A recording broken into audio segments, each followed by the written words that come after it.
Hi friends, ఈరోజు నేను egg fry చేస్తున్నాను. చూడండి,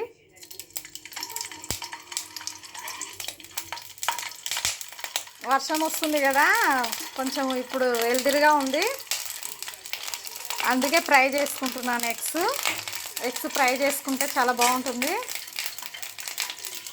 ఇలా ఫ్రై చేసుకొని ఉప్పు కారం వేసేసుకోవాలి. ఫ్రై అవుతుంది, డీప్ ఫ్రై.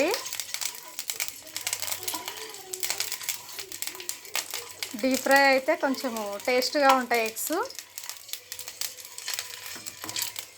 ఉడకబెట్టుకున్న తర్వాత ఇలా డీప్ ఫ్రై చేసుకుంటేనే బాగుంటుంది ఎగ్స్, లేకుంటే బాగోవు. తర్వాత సాల్ట్ వేసేసుకోవాలి.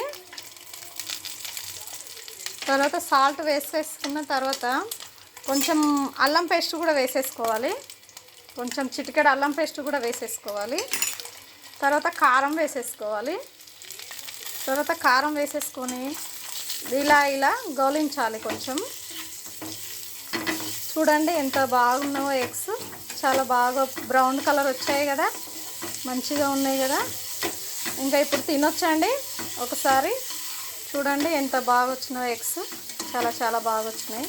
మీరు కూడా ట్రై చేయండి ఒకసారి. Okay friends, bye friends.